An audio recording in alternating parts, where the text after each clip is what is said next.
오늘 하나님의 말씀을 나누겠습니다. 오늘 나눌 말씀은요, 누가복음 16장 19절에서 26절 말씀인데요. 하심, 오늘 우리 교재 마지막 주제네요. 벌써 마지막 5주차 주제입니다. 위로하심. 제가 이 5 주제를 나누면서 제 나름대로의 목적을 갖고 있었습니다. 저는 그 목적을 여러분이 이 오늘까지 말씀을 다 나눈 이후에 이 목적만큼은 딱 이루셨으면 좋겠어요. 그것은 내가 생각하는 나의 경험과 나의 생각, 나의 철학, 그리고 내가 지금까지 신앙생활로 인해 갖고 있었던 가치관일 수도 있습니다. 다 내려놓고 하나님이 나를 향한 마음은 무엇일까라는 질문 안에서 답을 찾으셨으면 좋겠어요. 내가 아무리 최선을 다해서 나를 살펴봐도 자아 성찰이라고 하죠. 자아를 성찰을 해도 여러분 그 안에는 답이 없습니다. 솔직할 수는 있어도 진리로서의 길을 인도함 받을 수는 없습니다. 하나님이 나를 어떤 관점으로 바라보실까?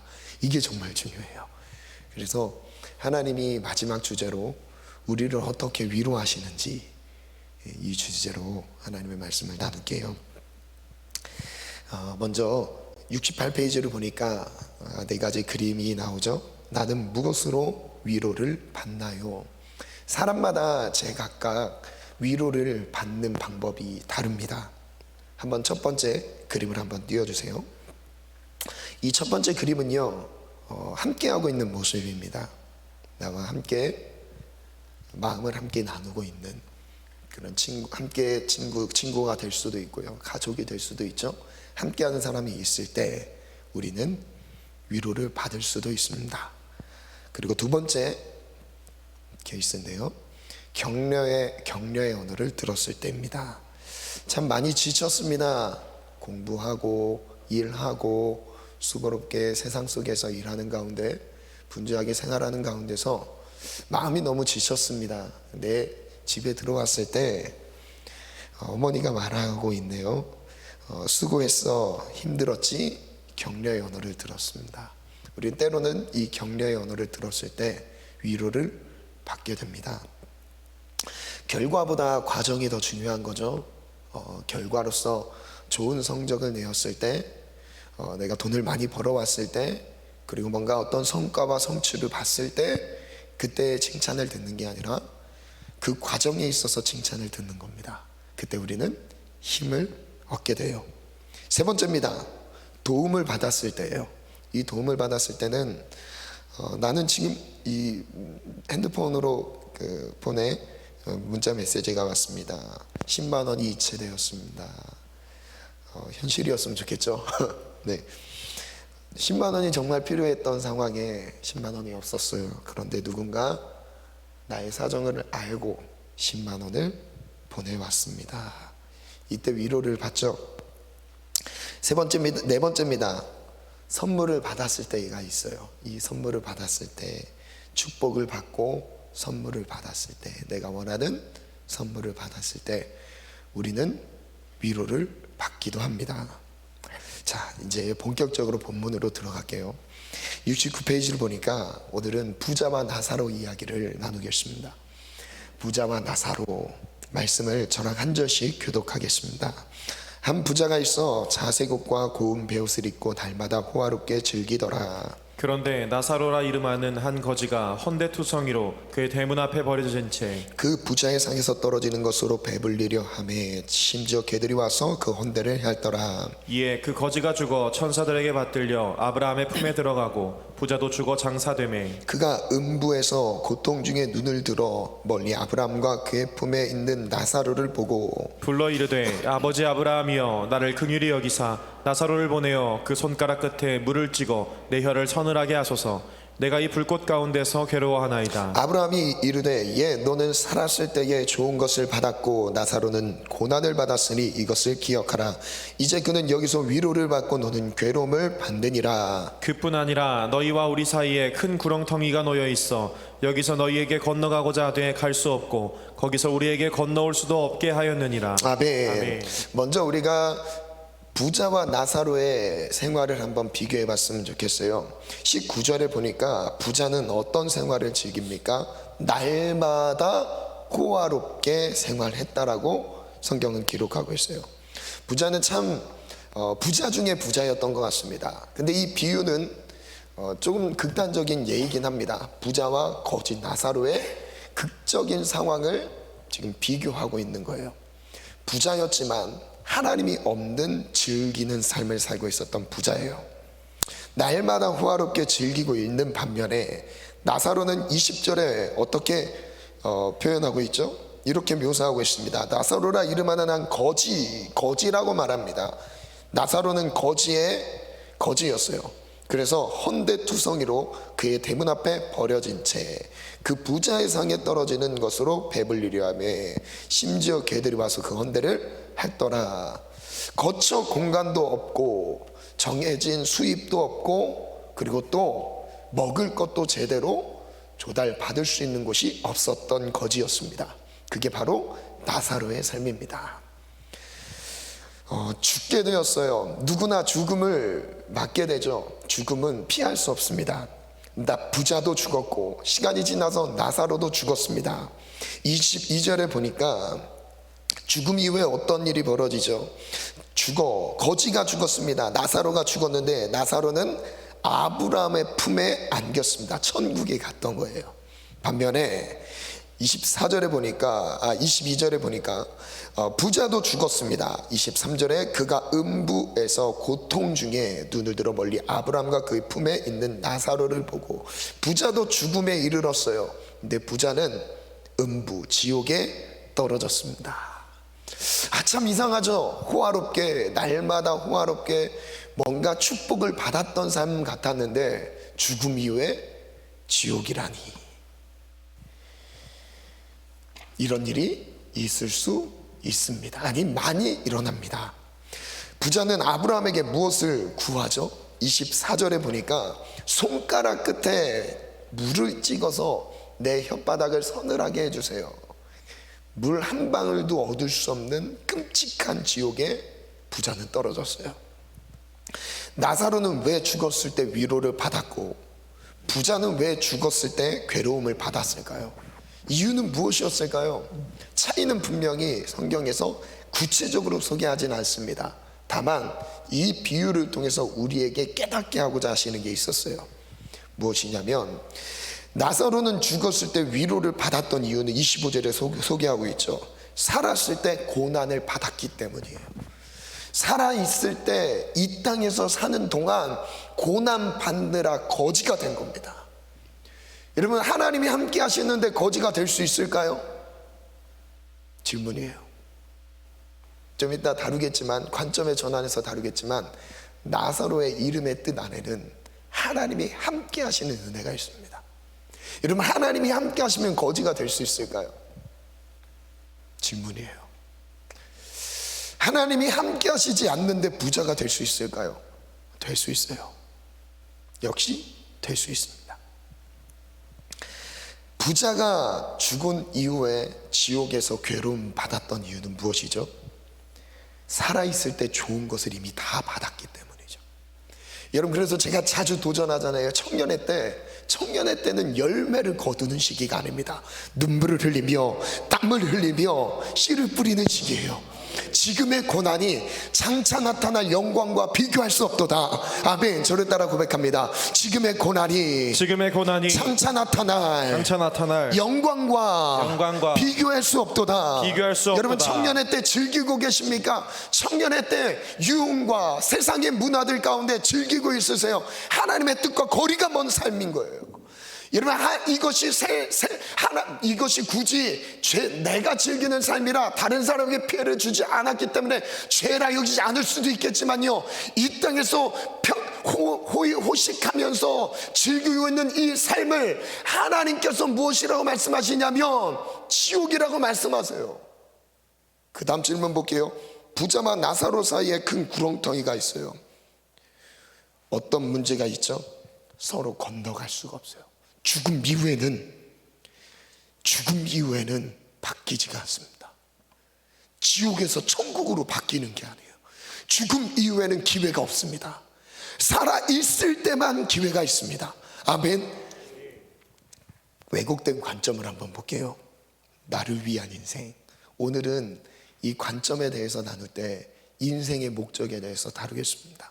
내 삶의 이유와 목적이 무엇입니까? 질문을 가지고 말씀 가운데 서길 원합니다. 나를 위한 인생 볼게요. 괴로움. 부자가 지옥에서 괴로움 받는 이유는 무엇이죠? 부자가 왜 지옥에 갔을까요? 19절 말씀을 보니까 날마다 호화롭게 즐기더라. 전 여기서 무엇을 깨달았냐면 이 부자는 날마다 편안했어요. 아주 편안했습니다. 그런데 자기를 위한 삶이었어요. 자기 만족을 위한 삶이었습니다. 여러분 왜 부자가 돼야 되죠? 여러분 성부가 되길 원합니다. 거룩한 부자들이 되길 원해요. 여러분 많은 영혼들, 지구 반대편에 있는 죽어가는 영혼들을, 수많은 영혼들을 죽게 돌이킬 수 있는 많은 선교적인 측면에서 부자들이 되길 원합니다. 아멘. 교회들을 세우고, 교회가 없는 곳에 교회들을 세우고, 하나님의 물질이 내게 허락하신 그 물질을 흘려보낼 수 있는 거부들이 되기를 원합니다. 그런데 문제는 자기 만족과 유익을 위해 살았던 부자의 삶이었어요. 여러분 부자에게 살아있는 동안 왜 사냐라는 질문을 가졌을 때 그는 날마다 호의호식하는 거였어요. 호화롭게 즐기는 거였어요. 매일매일 자기 집안에서 잔치를 벌이고 사람들을 초청하고 잔치를 벌여도 부족함이 없을 만큼 큰 부자였던 거예요. 그래서 지옥 갔어요. 자기를 위해 살았기 때문에. 부자는 어떤 마음으로 간청에 했을까요? 지옥에 떨어진 뒤에 불꽃 가운데서 고민합니다. 고통스러웠을 거예요. 고통스럽죠. 아니면 이 어떤 문장을 할 수 있을 만큼의 여유가 있는 곳이 아니에요. 지옥은 그냥 고함 소리만 있대요. 비명 소리. 그 고통을 참을 수 없어서 비명 지르는 소리만 가득한 곳이 지옥이죠. 나사로 부자의 운명이 갈려졌습니다.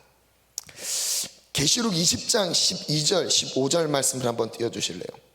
누가 천국을 가고 누가 지옥을 갈까요? 한번 읽어볼까요? 시작. 또 내가 보기 죽은 자들이 큰 자나 작은 자나 그 보좌 앞에 서 있는데 책들이 펴 있고 또 다른 책이 펴졌으니 곧 생명책이라. 죽은 자들이 자기 행위를 따라 책들에 기록된 대로 심판을 저를 따라 선포합니다. 죽은 자들은 자기 행위를 따라 책들에 기록된 대로 심판을 받습니다. 나의 행위가 기록된 책이 있고 또 한 책은 생명책이 있다는 거예요. 죽음 이후에 하나님 심판대 앞에 딱 섰을 때는요, 여러분 세상의 기준이 우리가 살아가는 기준이 되는 것이 아니에요. 우리의 삶의 기준은 하나님의 말씀인 거예요. 하나님의 말씀대로 우리가 심판을 받습니다. 또한 우리의 행위에 기록된 대로 우리가 행위 살아간 이 땅에서 목숨이 주어져 있는 동안 살아갔던 모든 삶의 내용들이 기록된 책이 있다는 거예요. 그 기록된 대로 하나님 앞에 심판을 받습니다. 여러분 한 주 동안의 삶 괜찮으십니까? 하나님 앞에 내 삶이 기록된 그 책의 내용이 하나님 앞에 심판의 내용이 된다고 하시는데, 다른 사람들은 몰라도 사람들에게 드러나지 않은 그 보이지 않는 곳에서의 은밀한 곳에서의 우리의 연약함들 괜찮으십니까? 그 다음 절 한번 읽어볼까요? 15절 읽습니다. 시작. 누구든지 생명책에 기록되지 못한 자는 불못에 던져지라. 저를 따라 선포합니다. 생명책에 기록되지 못한 자들은 구원받지 못합니다.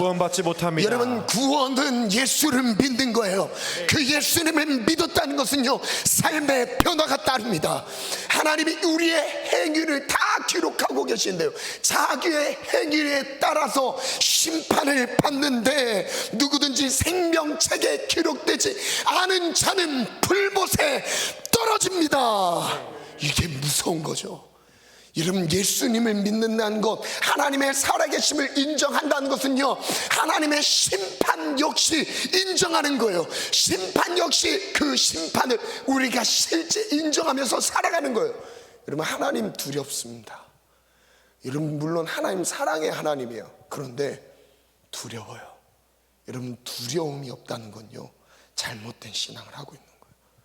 하나님 사랑하는 마음과 함께 다른 한편에 두려움도 있어요. 왜 두려운지 아세요? 죽음 이후에 심판이 있다는 것을 아니까 두려운 거예요. 그 가운데 우리의 연약함을 늘 증명하나 하니까 두려운 거예요.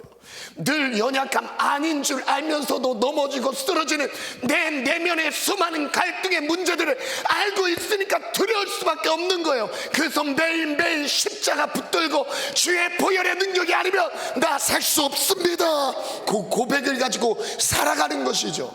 겸손한 마음을 가진 자, 매일매일 십자가 앞에 엎드리며 긍휼하심을 입은 자만이 구원받는 거죠. 아멘. 아멘. 죽은 자들은 무엇을 기준으로 심판을 받죠? 생명책입니다. 누가 불못에 던져지죠? 생명책에 기록되지 못한 자들 불못에 던져져요. 1번 볼게요. 부자, 인생의 목적이 무엇이었을까요? 부자에게 실제 문제는 부자여서 문제였던 게 아니에요. 여러분, 돈 많은 게 문제가 아닙니다. 여러분, 저는 돈을 많이 버는 지체들이 있으면 좋겠어요.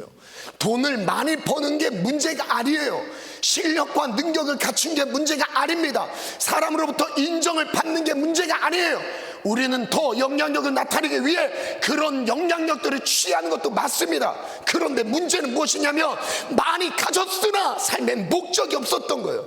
내가 왜 가져야 하고, 내가 왜 취업을 해야 되고, 내가 왜 돈을 벌어야 되고, 내가 왜 결혼을 해야 되고, 내 인생이 왜 주님의 책임 아래서 형통한 인생이 되어야 하며, 삶의 이유와 목적이 없는 채 살아갔던 인생이 바로 부자의 삶이었어요. 문제가 바로 이거였거든요. 자신이 모은 재산으로 즐기는 것이 죄입니까? 이런 반문이 들 수 있겠지만, 부자는 부자여서 지옥에 간 것이 아닙니다. 인생의 목적에 문제가 있었던 것입니다. 부자여서 지옥 간 게 아니에요. 그리고 2번 볼게요. 생명책에 기록되지 못한 인생, 죽음 이후에 심판이 있습니다. 세상에서 살았던 모든 행위대로 심판을 받습니다. 부자는 생명책에 기록되지 못해서 지옥에 갔던 것입니다. 여러분, 우리 함께 예배하는 모든 지체들이 생명책에 기록되는 은혜가 있기를 축복합니다. 우리 예배하는 모든 지체들이, 새가족들도 포함입니다. 우리 모든 지체들이 생명책에 기록되는 은혜가 있기를 축원합니다. 그럼 부자의 인생의 목적을 볼게요. 대부분의 부자들의 인생의 목적이 이와 같아요. 성경은 이렇게 말합니다. 누가복음 12장 볼게요. 그리고 그들에게 비유를 하나 말씀하셨다. 예수님이 말씀하신 비유입니다. 어떤 부자가 밭에서 많은 소출을 거두었다. 그래서 그는 속으로 내 소출을 쌓아둘 곳이 없으니 어떻게 할까 하고 궁리하였다. 그는 혼자 말하였다. 이렇게 하겠다. 내 곳간을 헐고서 더 크게 짓고 내 곡식과 물건들을 다 거기에 쌓아 두겠다. 잘못된 겁니까? 부자, 소출이 많았습니다. 소출이 많은 것 축복 아닙니까? 하나님의 축복이라 생각할 수 있어요. 이 거둔 이 소출의 양이 너무나 크다 보니까 지금 창고에 다 들여놓을 만큼의 크기도 부족한 거예요. 그래서 그 창고를 헐고 더 큰 창고를 헐어서 더 많이 저장해야겠다. 잘못된 겁니까? 세상으로 보면 지혜로운 자입니다. 지혜로운 자예요. 다음을 준비할 수 있는 지혜를 갖춘 자예요. 그 다음 절부터 한번 다 읽어볼게요. 19절부터 읽겠습니다. 시작. 그리고 내 영혼에게 말하겠다. 영혼아, 여러 해 만 물건을 쌓아두었으니 너는 마음 놓고 먹고 마시고 즐겨라. 그러나 하나님께서 말씀하셨다. 어리석은 사람아, 오늘 밤에 내 영혼을 내게서 도로 찾을 것이다. 그러면 내가 장만한 것들이 누구의 것이 되겠느냐? 자기를 위하여는 재물을 쌓아두면서도 하나님께 대하여는 부여하지 못한 사람은 이와 같다. 질문 볼게요. 부자는 왜 곡간을 더 크게 지었을까요? 밭에서 많은 소출을 거두었기 때문에 당연히 더 크게 지었어요. 여러분, 축복이라고 생각할 수 있어요. 축복이라고 생각할 수 있습니다. 그리고 그 다음 볼게요. 부자는 곡식과 물건을 쌓아둔 뒤에 어떤 삶을 살았죠? 예측할 수 있죠. 마음 놓고 편안하게 먹고 마시고 즐기리라. 즉 여기서 나오는 부자의 삶의 목적이 또 무엇입니까? 부자가 돼서 편안한 삶을 사는 거예요. 부자가 돼서 자기 자신을 위해 등 따숩고 배부르게 기름진 삶을 사는 겁니다. 부자의 인생 목적은 무엇이었을까요? 편안하게 즐기는 거죠. 즉 자기 만족인 거예요. 자기 만족을 위해 사는 부자들이었어요. 하나님은 왜 부자에게 어리석다고 말씀하셨을까요? 이렇게 말씀하십니다. 오늘 밤에 너의 영혼을 도로 찾은다면 지금 너가 모아둔 모든 재물이 누구의 것이 되겠느냐? 재산을 가져갈 수 있습니까? 하나님이 우리의 영혼을 오늘 밤 가져가신다면, 데려가신다면, 여러분, 우리의 목숨은 하나님께 달려 있습니다. 저를 한번 고백해 볼게요. 우리의 목숨은, 우리의 생명은 하나님께 달려 있습니다. 하나님께 달려 있습니다. 죽는 순간 아무것도 가져갈 수 없습니다. 이것이 우리의 인생이에요.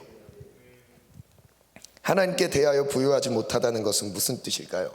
삶의 목적을 지금 묻고 계신 거예요.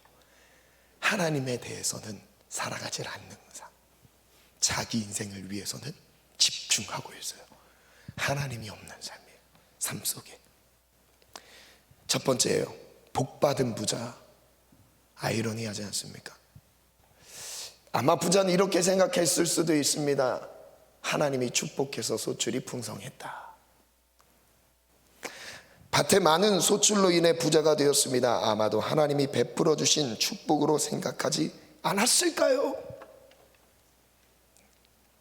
또 우리는 이런 풍성한 소출을 바라고 있지 않을까요? 두 번째예요. 지혜로운 부자예요. 지금 반어법을 쓰고 있는 겁니다. 반어법을 쓰고 있는 거예요. 어리석은 부자인데 지혜롭다고 그냥 한 거예요. 복받은 부자가 아닌데 복받은 부자처럼 보기 때문에 왜곡된 관점으로 이렇게 생각했던 거예요. 지혜로운 부자. 부자는 곡식과 물건을 저장할 곳간을 마련합니다. 더 효율적인 관리를 위해 새로운 일을 도전했습니다. 미래를 내다본 아주 정확한 계산이었습니다. 지혜롭지 않습니까? 세 번째예요. 편안한 마음. 부자는 이로 인해서 부자가 된 것에 의해 편안함을 느낍니다. 부자는 지금까지 저장해둔 곡식과 물건들을 보며 편안한 마음을 느낍니다. 지금까지 모아둔 재산의 규모가 삶의 안정감으로 느껴집니다. 우리의 삶의 안정감이 무엇입니까? 돈일 수도 있고요. 주변의 원만한 관계일 수도 있습니다. 그리고 또한 내가 지금까지 성취했던 여러 가지의 업무들이 될 수도 있고요. 여러분 각자마다 다 갖고 있는 환경 안에서의 편안함을 느끼는 요소들이 있을 수 있겠죠. 4번입니다. 부자, 자신을 위한 인생이었어요. 부자는 먹고 마시고 즐깁니다. 즐기는 것이 인생의 목적입니다. 열심히 일했으니 편안하게 쉬고 즐기는 것입니다. 지금까지 자신을 위해 그토록 수고롭게 살았던 것입니다. 스스로 위로를 하는 거예요. 스스로 즐기는, 나는 이렇게 열심히 했으니까 자기 자신을 위해서 즐기는 것을 스스로 생각하는 거죠. 73페이지를 한번 볼게요. 창세기 1장 27절 같이 한번 읽어볼까요? 시작. 하나님이 자기 형상 곧 하나님의 형상대로 사람을 창조하시되 남자와 여자를 창조하시고 하나님의 형상대로 우리를 창조하셨습니다. 그리고 이사야서 43장 함께 읽습니다. 시작.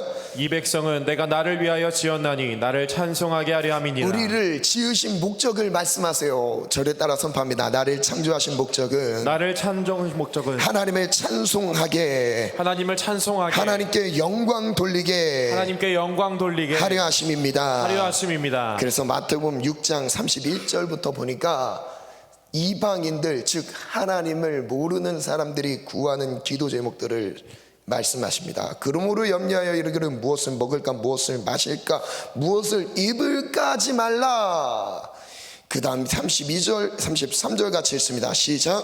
이는 다 이방인들이 구하는 것이라 너희 하늘 아버지께서 이 모든 것이 너희에게 있어야 할 줄을 아시느니라. 이방인들이 구하는 내용들이 바로 부자가 구했던 내용과 같은 맥락인 거예요.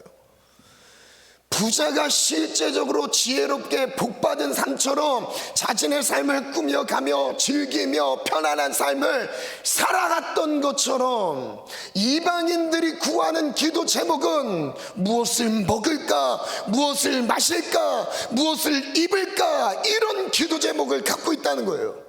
이것은 이방인들이 구하는 것이라. 그럼 하나님의 자녀된 우리는, 예수님 구주를 영접한 우리는 무엇을 구해야 합니까? 33절 같이 읽습니다. 시작. 그런즉 너희는 먼저 그의 나라와 그의 의를 구하라. 그리하면 이 모든 것을 너희에게 더하시리라. 하나님 우리 아버지세요. 하나님이 나의 필요를 아시는 분입니다. 내가 무엇이 부족한지, 무엇이 결핍되어 있는지, 내가 누구를 만나야 되는지 하나님 아시는 분이에요. 그래서 하나님은 그 모든 것을 하나님께 맡겨드리고, 내 뜻이 아니라 하나님 뜻에 맡겨드리고, 우리가 구할 것은 하나님의 나라와 하나님의 의, 하나님의 나라와 하나님의 의를 구하라. 저를 따라 고백해 볼게요. 무엇을 먹을까? 무엇을 먹을까? 무엇을 입을까? 무엇을 입을까? 무엇을 마실까? 무엇을 마실까? 염려하지 말고 이 모든 것을 하나님 아버지께서 아시니 하나님 아버지께서 아시니 우리는 나는 먼저 그의 나라와 하나님의 의를 구하리라. 하나님의 의를 구하리라. 이것이 믿음의 사람들의 삶인 거예요. 마지막 그 밑에 볼게요. 부자는 재산에 대해서는 지혜로웠지만 영혼에 대해서는 어리석었습니다. 자기 재산, 이 땅의 육신의 삶에 대해서는 아주 지혜로웠어요. 아주 탁월했습니다. 그런데 영혼에 대해서는 미련했어요. 여러분, 영혼이 부유하게 되는 삶에 대해서는 미련했어요. 어리석었습니다. 여러분, 겉으로 보여지는 육신의 삶은 부자여서 다른 사람의 추앙을 받았습니다. 존경을 받았어요. 높임을 받을 만큼의 영향력을 갖고 있었던 부자. 그러나 자기 영혼의 상태에 있어서는 비참하게 거지였던 거예요. 비참한 거지의 형태를 가지고 있던 게 바로 부자의 삶이었습니다. 영혼에 대해서는 부자는 자신을 위해 수고롭게 살았고 자신을 위해 편안하게 즐겼습니다. 안타깝게도 하나님 영광을 위해 살아야 할 인생 목적을 몰랐던 것입니다. 내가 지금 왜 살아야 하는지 인생의 목적을 몰랐던 거예요. 여러분, 돈입니까? 돈이 우리의 인생의 목적입니까? 아닙니다. 아니에요. 연봉이 높은데 취직하는 게 그게 인생의 목적이 아닙니다. 아니에요. 안정된 직장에 취직하는 게 인생의 목표가 아닙니다. 삶의 목표가 무엇입니까? 나의 삶을 드려 하나님 영광을 받으시도록, 내 영혼이 부유한 삶을 살도록, 하나님께 내 삶을 하나님 찬양하고 하나님 예배하며 주님 영광에 내 삶을 헌신하는 삶, 내게 허락된 모든 것을 드려 하나님 드러내는 삶인 거예요. 나와 하나님이 함께 계심을 삶을 통해 증거하는 거였어요. 그게 우리의 인생이 되길 원합니다. 그 다음 볼게요. 부자 인생의 결과는 어떻게 됐을까요? 디모데전서 6장을 보겠습니다.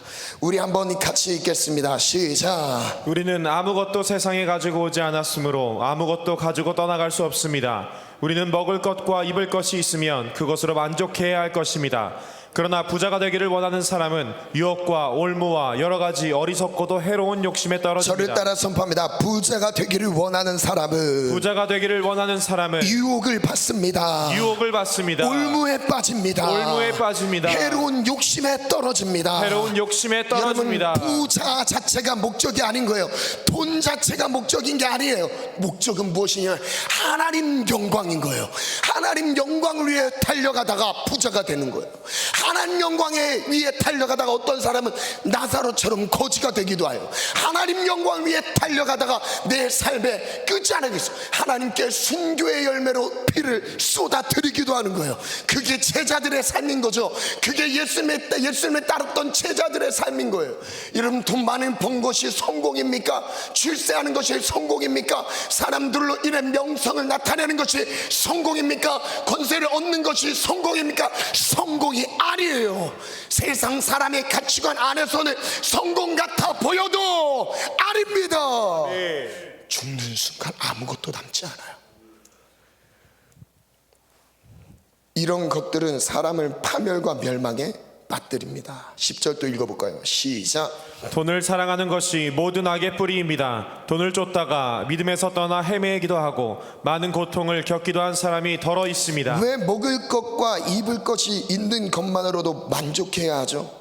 우리는 세상에 아무것도 가지고 온 적도 없고 죽을 때 아무것도 가져갈 수 없기 때문이에요. 그냥 먹을 것과 입을 것이 있다는 것만으로 우리는 주께 감사할 수 있어야 돼요. 아멘. 부자가 되기 원하는 사람은 왜 파멸과 멸망에 빠지게 될까요? 유혹과 올무와 어리석고 해로운 욕심에 떨어지기 때문에 그렇죠. 왜 돈을 사랑하는 것이 모든 악의 뿌리일까요? 믿음에서 떠나게 되죠. 10절에 보니까 그죠? 믿음에서 떠나 헤매이기도 하고 많은 고통을 겪기도 한 사람이 더러 있습니다. 돈을 사랑하는 것은 일만악의 뿌리다. 저를 따라 고백해 볼게요. 돈을 사랑함이 일만악의 뿌리입니다. 일만악의 뿌리입니다. 돈을 사랑하지 않고 돈을 정복하고 다스리시기를 축복합니다. 여러분, 돈은 정복하고 다스릴 대상이에요. 아멘. 사랑해서 따라갈 대상이 아닙니다. 아멘. 우리는 예수를 따라가는 거예요. 예수를 따라가면서 돈을 정복하는 거예요. 다스리는 거예요. 하나님 영광에서 쓰는 겁니다. 아멘. 주체가 바뀌는 거죠.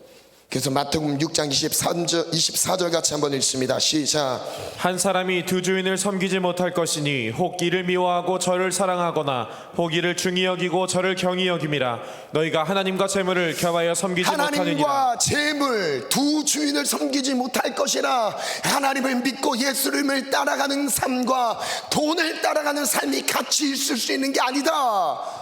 두 주인을 섬기지 못한다. 이를 중히 여기면 저거를 경히 여기고 저를 중히 여기면 이것을 소중히 여기지 않는, 그렇게 한 주인만 섬긴다라는 거예요. 그 두 주인이 대상이 무엇이죠? 하나님과 재물, 돈인 거예요. 무엇을 위해 살아가죠? 야고보서 4장 13절부터 한번 볼게요. 우리 한 절씩 교독할게요. 시작. 오늘이나 내일 어느 도시에 가서 1년 동안 거기에서 지내며 장사하여 돈을 벌겠다 하는 사람들이여 들으십시오.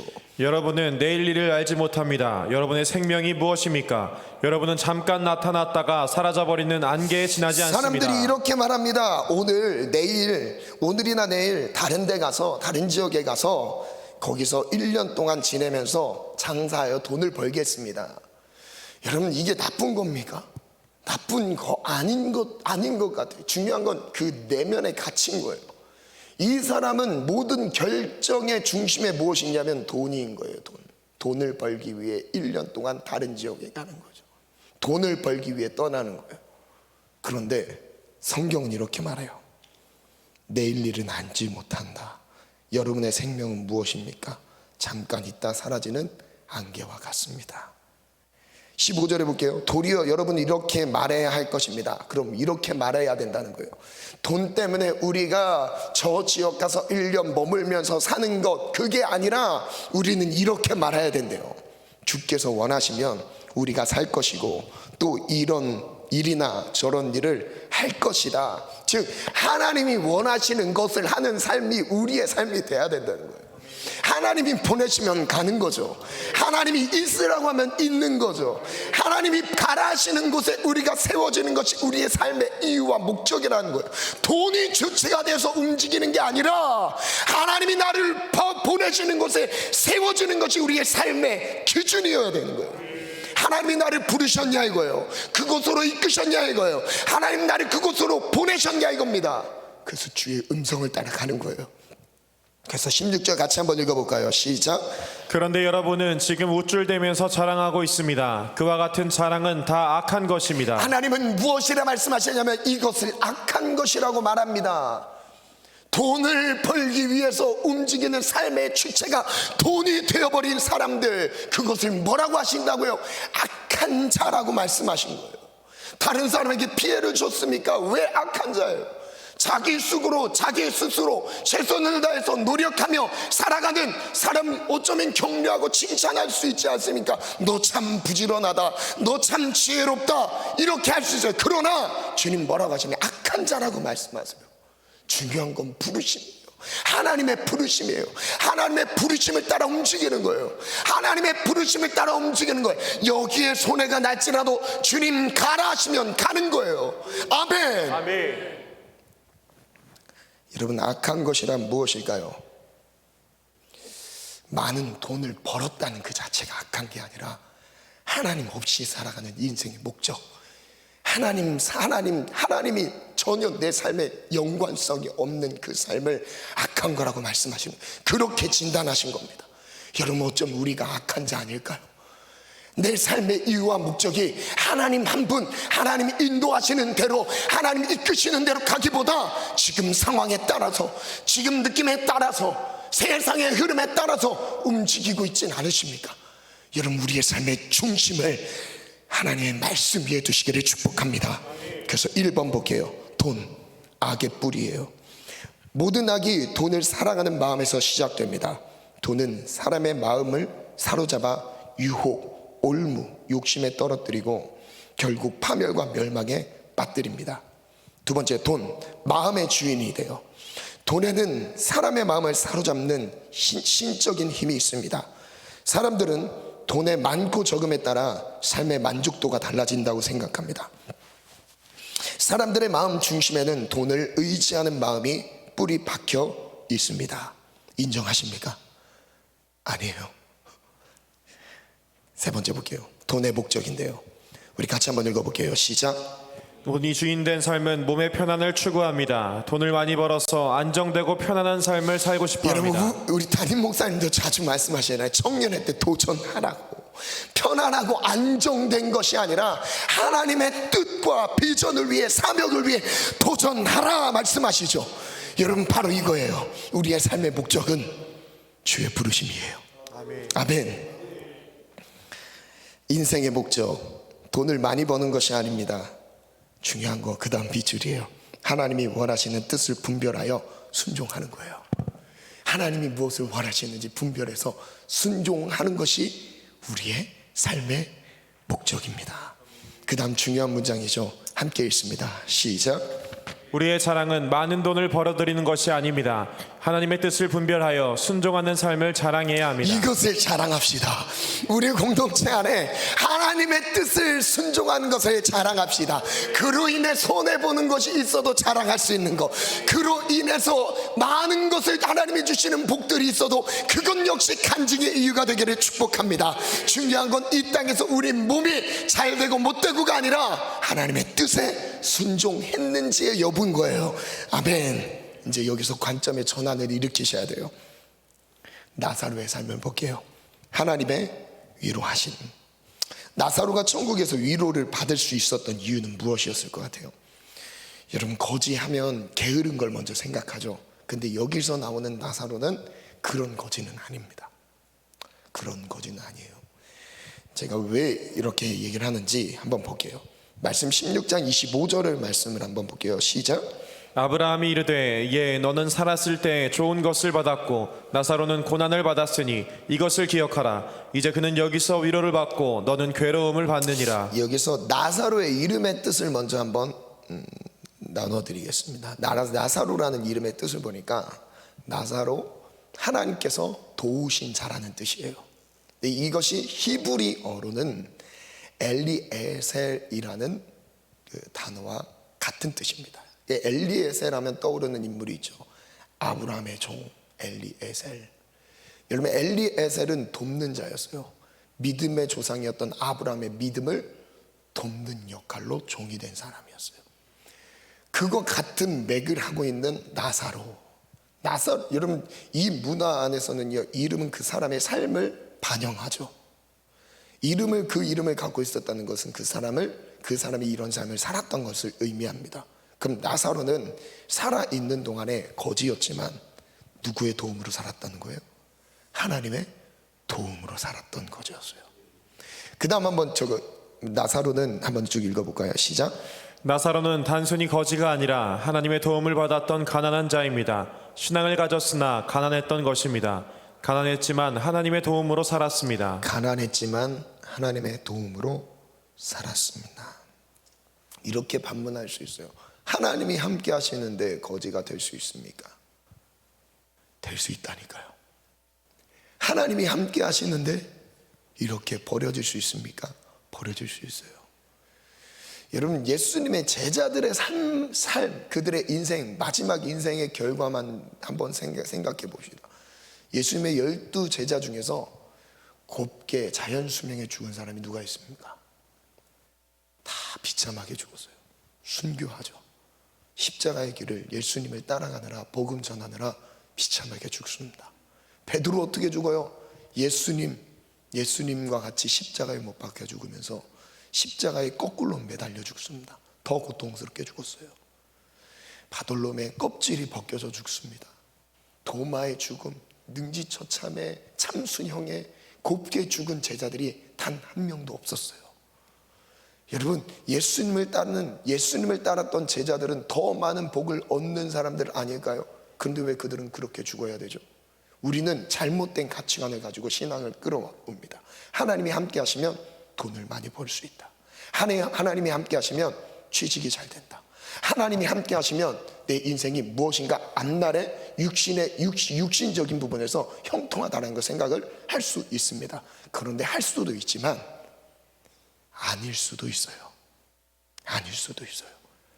근데 이 지금 나사로는 하나님이 도우시는 삶을 살았는데, 제가 서두에 말씀드렸죠. 극단적인 상황을 말씀 가운데 주님이 우리에게 들려주시는 거다. 비록 거지였지만 최악의 상황 속에 살아가고 있는 거지였지만 하나님의 도우심으로 살아갔던, 하나님이 함께 하시는 삶을 살았던 나사로는 천국에 갔다는 걸 강조하고 계신 거예요. 이 땅에서 누리는 것이 단 1도 없는 인생이 바로 나사로였지만 도울 수 있는 가족도 없고, 함께하는 마음을 나눌 수 있는 친구도 없고, 거처할 수 있는 편안한 공간도 없고, 자유롭게 먹을 수 있는 양식도 없고, 다 없었어요. 그런데 단 하나 있었어요.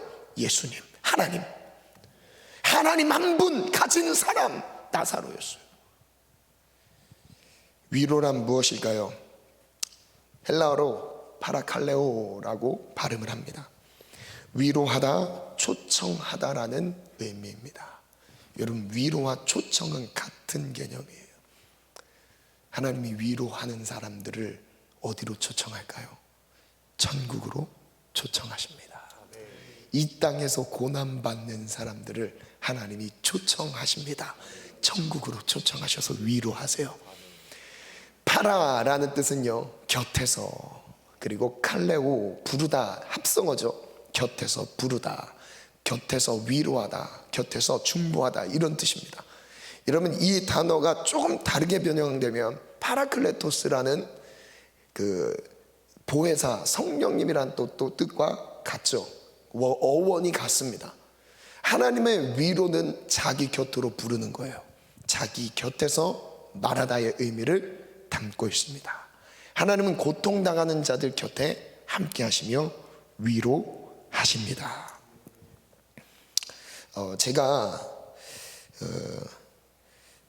이건 마지막에 나누겠습니다. 나사로는 어떤 마음으로 고난을 받았을까요? 하나님의 도우심을 받으면서 고난 가운데 있었어요. 하나님은 나사로의 가난한 생활에 대해서 어떤 마음이었을까요?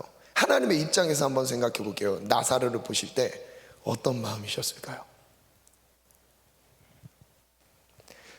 계속 응원하고 있지 않았을까요?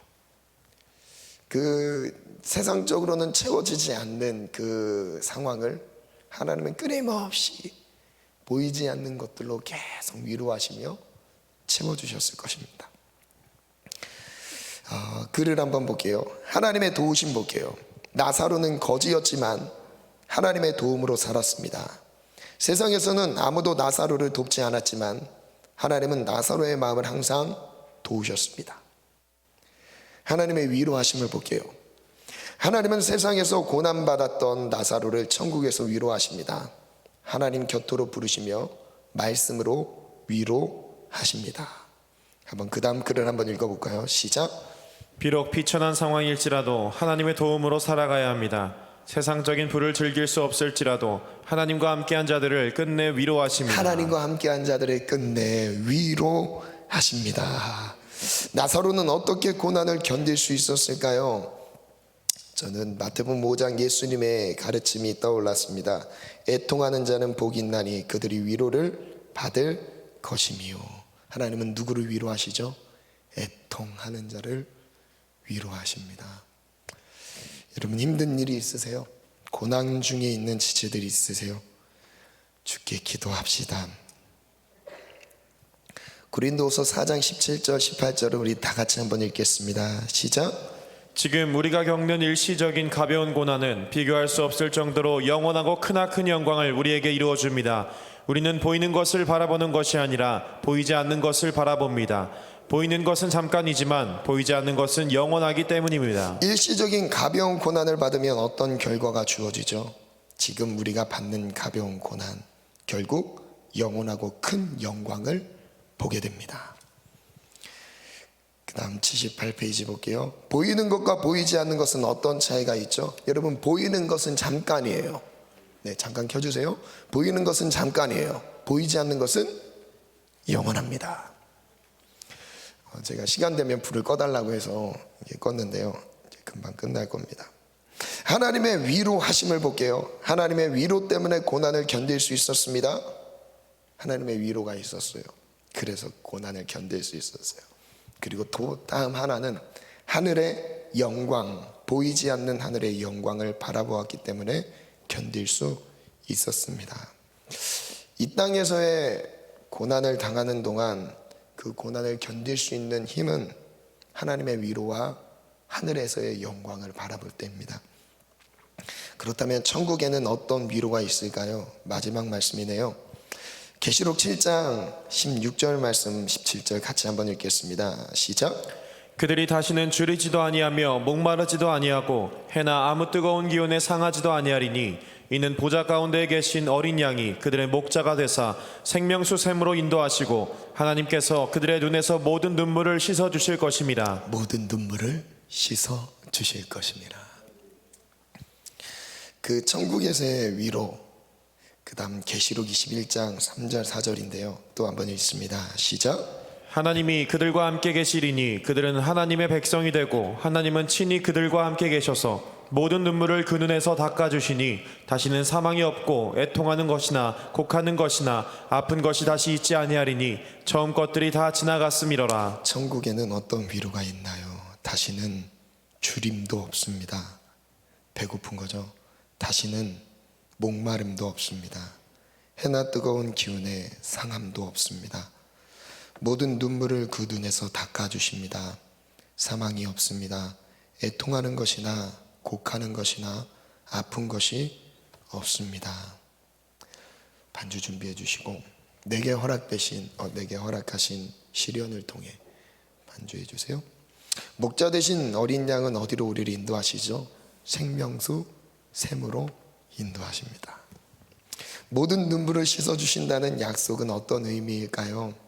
세상에서의 고난과 아픔을 모두 잊게 하십니다. 그것을 큰 위로로 함께 해주시죠. 그래서 저는 4가지로 정리해봤습니다. 1번, 하나님의 함께하는 시간으로 우리를 위로하십니다. 하나님과 영원토록 함께할 수 있습니다. 2번째, 하나님의 격려하심이죠. 세상에서 겪었던 모든 고통의 눈물을 닦아주십니다. 3번째죠, 하나님의 도움이에요. 슬픔과 고통, 아픔이 없습니다. 마지막, 하나님의 선물이에요. 세상에서 당한 고난을 하늘의 영광으로 바꾸어 주십니다. 이 땅에서의 고난만큼 하늘의 상으로 바꿔주십니다. 하나님의 영광을 위해 고난받는 자, 그래서 고난받기를 즐거워하는 사람들, 그들이 바로 그리스도인이라는 거예요. 도입 질문에서 우리가 위로를 받는 4가지의 상황을 나눴던 거 기억하시죠? 함께 하는 시간으로 위로를 받기도 하고요, 격려의 말을 들으면서 위로를 받기도 합니다. 그리고 나의 필요에 도움을 받으면서 위로를 받기도 합니다. 그리고 마지막, 선물로 나의 필요한 선물이 채워짐으로, 선물을 받음으로 위로를 받기도 합니다. 오늘 그 위로하심에 대한 하나님의 마음, 고난당하고 있는 이 땅에서의 삶 속에 우리의 삶의 목적을 하나님의 영광으로 두고 살아가는 삶, 하나님의 고난의 크기만큼 영광으로 바꿔주시는 하나님의 위로가 우리 모두에게 있기를 원합니다. 아멘. 제가 한 가지 저희 간증을 나누면, 제가 치열하게 그 한 주 동안을 살면서 하나님, 제가 보는 것, 듣는 것, 생각하는 것을 제가 온전히 하나님 앞에 드리고 싶습니다. 그래서 제가 그 한 주는 한번 막 정말 틈만 나면 기도하고 말씀 보고, 그 외에 아무도 안 했어요. 그 외에 이제 뭐 일하고 공부하는 건 했었지만, 틈 나는 대로 말씀 보고 기도하고, 그냥 딱 시간 나면 말씀과 기도로 다 채웠었어요. 그런데 제 생각이랑 마음을 지키기 위한 몸부림이었죠. 그러면서 일주일의 삶을 그렇게 치열하게 하나님께 집중하는 삶으로 딱 드렸을 때, 그 마음에 뭔가, 몸은 피곤한데, 몸은 막 피곤했어요. 그런데 피곤하다 이러고 있었는데, 주일 예배를 드리기 위해서 이 성전문을 딱 들어오는 순간에, 여러분 정말 놀랐습니다. 제가 성전문을 딱 들어오는 순간 눈물이 터져 나오는데, 예배의 감격 속에서 막 눈물이 멈추지 않는 거예요. 성전문을 들어온 순간 눈물이 멈추지 않는 거예요. 그러면서 제가 이 예배를 드리기 위해서 자리를 딱 앉는 순간 주님이 저에게 말씀하셨어요. 뭐라고 하셨냐면, 동이야, 세상의 위로를 받고 있는 사람은 나는 위로하지 않아. 그런데 아무런 위로가 없는 사람을 나는 위로한다. 그러면서 저를 그 한 주 동안에 하나님으로 채우려고 했던 그 마음 보시고, 저를 불쌍히 여기시고 위로하시기 시작하시는데, 세상으로 받을 수 없는 위로였어요. 정말 그 위로를 말로 설명할 수 없습니다. 주님이 그러셨어요. 세상의 위로, 사람들로 위로를 받고 있는 사람, 세상의 다른 것으로 내 마음을 채워가는 사람, 나는 위로하지 않는데 비어져 있는 그 마음을 나는 너를 채우길 원한다. 그러면서 예배 가운데 주님이 위로하시더라고요. 근데 마치 무엇과 같았냐면, 천국에서의 위로가 이와 같지 않을까 생각이 들었어요. 이 땅에서 잠깐의 위로를 받지 못할지언정, 이 땅에서 세상적으로 내게 육신적으로는 불편하여 조금의 위로는 받지 못할지라도, 하나님 나라 갔을 때 비교할 수 없는, 설명할 수 없는 그 위로로 내 삶에 찾아오신다는 거예요. 그분이 우리 하나님이라는 거예요. 우리 찬양의 고백으로 나아갔으면 좋겠어요. 내게 허락하신 시련을 통해 우리 한 주 동안 하나님으로 채우려고 했던 마음 말고 다른 것으로 내가 위로를 받고 있었던 것을 내려놓으시고, 그리고 오늘 주님의 위로로만 채워 주옵소서. 이 고백으로 나갑시다. 우리 찬양으로 나아갑시다.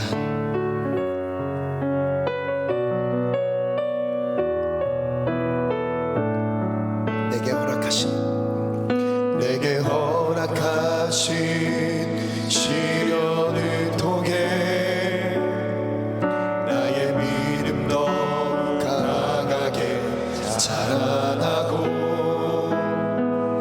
험한 산과 골짜기 지나는 동안 주께 더 가까이 나를 이끄시네. 내가 겪는 시험이 어렵고 힘겨워도 내 주님보다 크지 않네. 내 앞에 바다가 갈라지지 않으며 주가 나로 바다 위 걷게 하리. 나는 믿네. 주의 능력으로 내 삶 새롭게 되리. 나는 믿네. 주의 능력으로 담대히 나가리라. 주와 함께 싸워 승리하리라. 날마다 믿음으로 나 살아가리. 다시 한번 고백합니다. 내게 허락하신 시련을 때로는 우리가 나사로까지는 아니어도 하나님이 나와 함께 하시니 의심될 만큼 내 삶이 초라하고 부족하게 느껴질 때가 있을 것입니다. 그러나 힘내시기 바랍니다. 하나님의 위로가 있을 것입니다. 하나님의 영광을 위해 살아가는 자들, 내 삶의 목적이 하나님 나라를 위해 살아가는 자들, 나의 삶을 통해서 하나님 영광을 드러내고자 하는 연약한 몸부림 가운데 하나님 그 모든 순간순간을 귀하게 받으시며 하나님의 영광을 받으시고 영원한 하나님의 위로로 우리가 함께 사십니다. 주가 나로 바다 위 걷게 하리. 나는 믿네.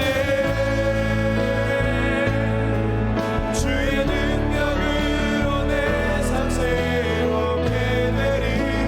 나는 믿네. 주의 능력으로 담대히 나가리라. 주와 함께 싸워 승리하리라. 날마다 믿음으로 나 살아가리. 우리 다시 말씀을 시하는 마음으로 주님 세 번 찾고 기도합니다. 주여, 주여, 주여.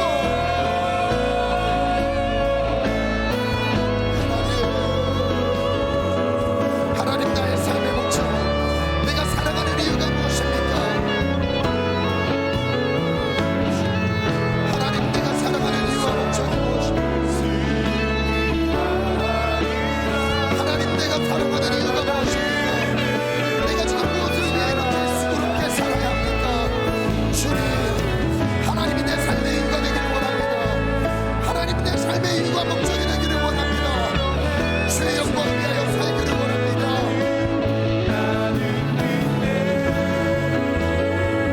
하나님,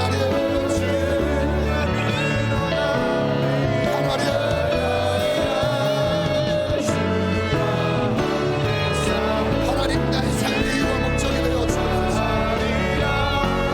하나님,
번째 기도 제목을 드릴 때 그 안에 하나님 앞에 반응하고 싶은 지체들은 자리에서 일어나서 하나님 앞에 서겠습니다.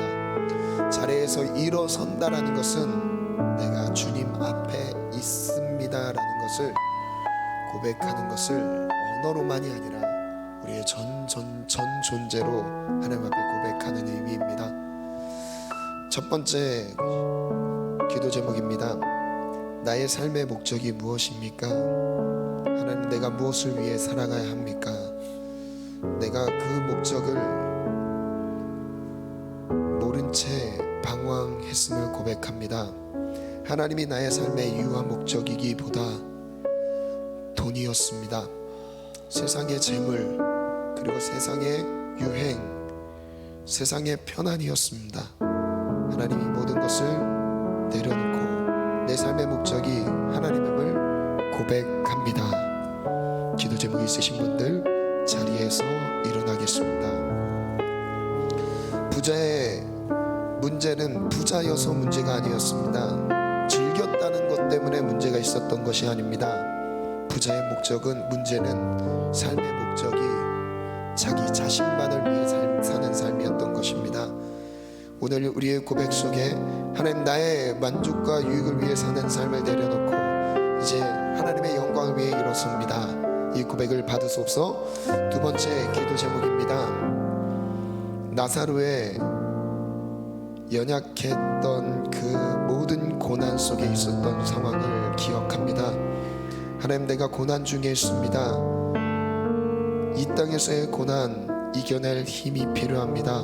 하나님, 함께 하셨던 나사로의 삶을 지금 나에게 함께 하여 주셔서 하나님, 내가 고난 중에서도 그것이 경제적인 위기일 수도 있습니다. 관계적인 어려움일 수도 있습니다.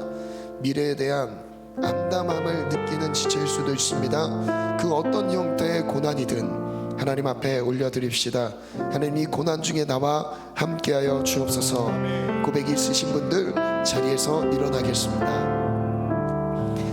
마지막 세 번째 기도 제목입니다. 제일 중요합니다. 우리가 천국의 소망을 바라보는 것입니다.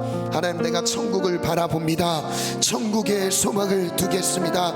이 땅의 고난 크기만큼 그 이상으로 하늘의 영광이 있음을 잊지 않게 도와주옵소서. 하늘의 소망을 두고 살아가겠습니다.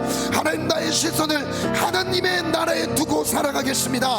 하나님의 나라를 바라보며 살겠습니다. 하나님 나라를 바라보겠습니다. 우리의 시선을 들어 하늘나라를 향하게 도와주옵소서. 고민이 있으신 분들 자리에서 일어나겠습니다. 우리 다같이 각자 기도 제목을 붙잡고 두 손을 높이 들고 기도할 때에 두 손을 높이 든다는 것은요, 이렇게 드는 것은 하나님 항복합니다. 제가 주님 앞에 순복합니다라는 고백이에요. 하나님, 내가 주님 앞에 섰습니다. 주님 앞에 항복합니다. 순복합니다. 나를 받아 주옵소서. 주여 삼차 기도합니다. 주여, 주여,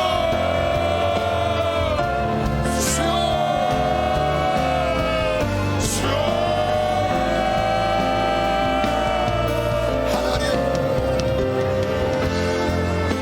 하나님, 우리가 여기 있습니다. 하나님, 고난 중에 있는 영혼들이 있습니까? 하나님, 고난의 길임을 주옵소서. 고난의 길임을 주옵소서.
마음의 중심이 정말 중요해요. 마음의 중심을 우리가 하나님께 드리려고 해도 안 드려질 수도 있습니다. 근데 끊어내야 돼요. 이 세속의 영들을 끊어내야 됩니다. 아멘. 예수의 이름으로 끊어내야 돼요. 아멘. 여러분, 혼탁한 영적인 질서들을 예수의 이름으로 차단시키셔야 돼요. 아멘. 세속의 영들을 예수의 이름으로 내어 쫓으셔야 됩니다. 아멘. 여러분, 이 시간 예수님의 이름으로 내어 쫓는 기도를 할게요. 예수의 이름으로 떠나갈지어다. 세상의 가치관들은 예수의 이름으로 떠나갈지어다. 예수의 이름으로 떠나갈지어다. 예수의 이름으로 나를 괴롭히는 생각과 마음으로 수많은 혼란을 가져오는 어둠의 영들아, 예수의 이름으로 명하노니 떠나갈지어다.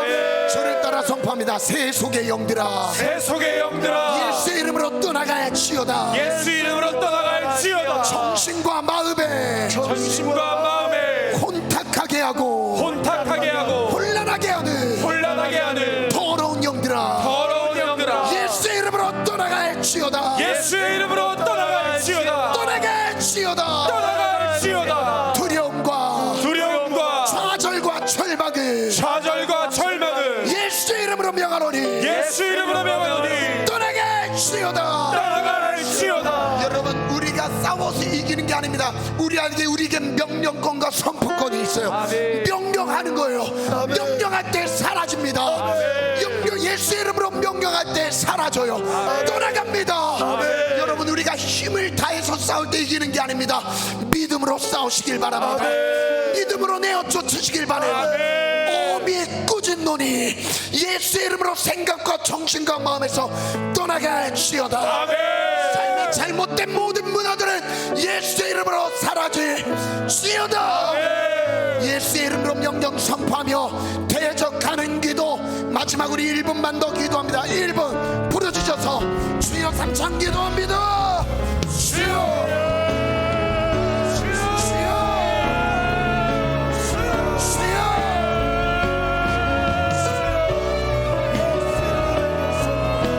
예수의 이름으로 떠나갈지어다. 혼란스럽고 세속의 모든 영들아, 더러운 영들아, 음란한 영들아, 악한 영들아, 예수의 이름으로 떠나갈지어다. 예수의 이름으로 떠나갈지어다. 예수의 이름으로 떠나갈지어다.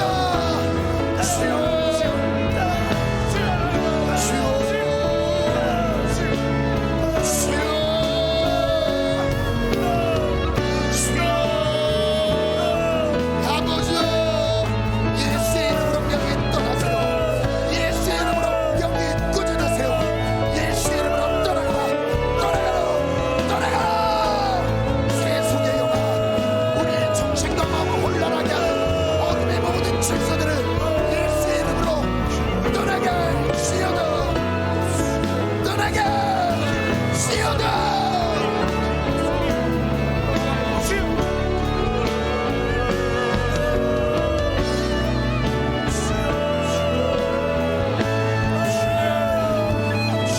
머리에 손 얹습니다. 예수님의 이름으로 명하노니 혼란한 정신과 마음으로 삶의 분명한 목적을 보지 못하게 하는 이 저주받을 어둠의 영들아, 예수의 이름으로 명하노니 떠나갈지어다. 젊음의 열정을 갉아먹는 세속의 영들아, 떠나갈지어다. 젊음의 에너지, 하나님을 향한 달란트를 세상에 빼앗기게 만드는 이 어둠의 권세들아, 떠나갈지어다. 미래를 두렵게 만들고 좌절하고 절망하며 세상적인 가치관에 비교의식 가운데 침체함 가운데 들어가 만드는 이 어둠의 영들아, 떠나가라. 예수의 이름으로 떠나갈지어다. 주님, 승리를 주옵소서. 승리를 주신 주님 감사합니다. 삶의 목적 잊지 않게 하소서. 돈을 위해 살지 않습니다. 예수를 위해 살리라. 하나님 영광 위하여 살리라. 그를 위하여 고난 받는 것을 두려워하지 않게 하소서. 하나님의 평생 내 삶을 도심을 잊지 않으리라.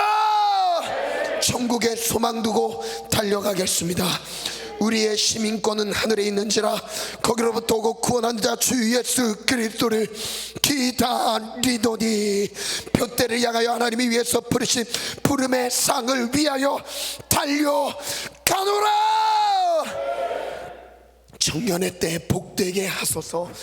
영적인 성부들이 일어나게 하소서.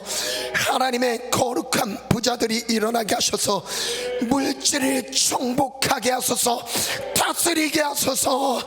물질에 끌려다니는 부자 되지 않게 하시고 하나님 물질을 정복하고 끌고 다니며 하나님 영광과 하나님 나라 위에 거침없이 쓰는 하나님의 거룩한 부자들이 일어나게 하소서. 홍대에게 허락하신 가운데 고난을 허락하신다면 기쁨으로 십자가의 길을 따를 용기도 주옵소서. 평안할지어다. 한 주 승리할지어다. 사랑하고 축복하며 예수님 이름으로 기도합니다. 아멘. 하나님께 영광의 박수 올려드립시다. 주님, 우리의 삶의 목적을 다시 한번 진단하게 하심을 감사합니다.